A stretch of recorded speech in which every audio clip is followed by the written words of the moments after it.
this project is a project coming out of the Center for Gender and Development Studies at the University of the West Indies.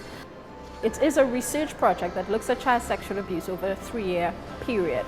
So this year we're into our action research intervention, which really means that instead of passively getting information, we are embarking on skills building, on disseminating information, on education. So while we're receiving information about perceptions, about attitudes, about the actual incidents of child sexual abuse, we are also giving information. We're teaching parents about parenting. We are teaching teachers about what are the legal implications and what is the legal framework as pertains to child sexual abuse. What is their responsibility? We assume the teachers have this information, but a lot of them don't because it has not really been passed on. So we're doing that in the process.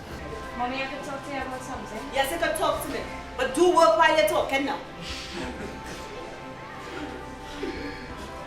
A group came in school today and talk about good touches and bad touches.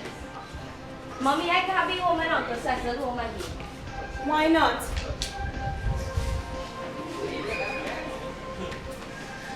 Mommy, Uncle Cecil will be touching me. Child sexual abuse is a taboo area. There's so much fear. What if everybody knows that, if people suspect that I have been abused based on what I say in a workshop? What if maybe I have my own issues? You know, the statistics about child sexual abuse are alarming. I sit in a room with 10 women, chances are that 6 of them have been abused. In a room with 10 men, chances are that 4 or 5 of them have been abused. So it is such an emotionally charged and loaded area that I think it's not so much a wall, but there's a lot of fear. And once you have to create an environment that's non-judgmental. You have to create an environment that you convey that what we really want to do is rap and talk about this. And once you do that, people's fears begin to lessen a little bit, and then you get through to them.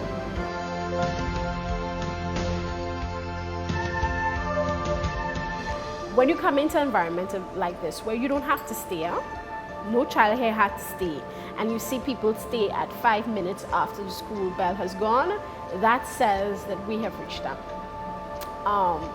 So I was blown away again because we ran right up to the edge of time. I think we finished 5 minutes after school call, and they stayed. They stayed to hear the Arts in Action song at the end. They stayed, and as they were leaving, children who were really upset, like, why I have to move my desk? Was Miss Yeoman put back my desk? You know, and sometimes that's how you really judge the impact of a workshop, by the fact that people stay, by the fact that people they respond yes, they answer your question yes, and that they're engaged.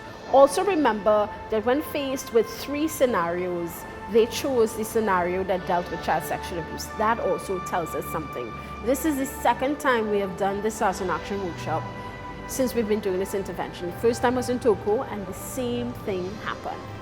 That tells me that our young people, and they're on average 15 and 14 years old, they want to talk about this. It says that because they could have talked about the barber shop, they could have talked about the birthday party.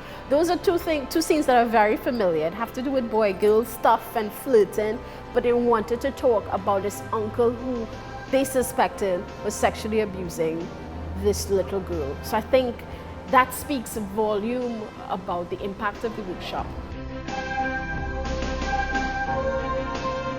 I think if anyone who is part of any part of this intervention leaves and they know to themselves that I do not have to be silent, then we have succeeded.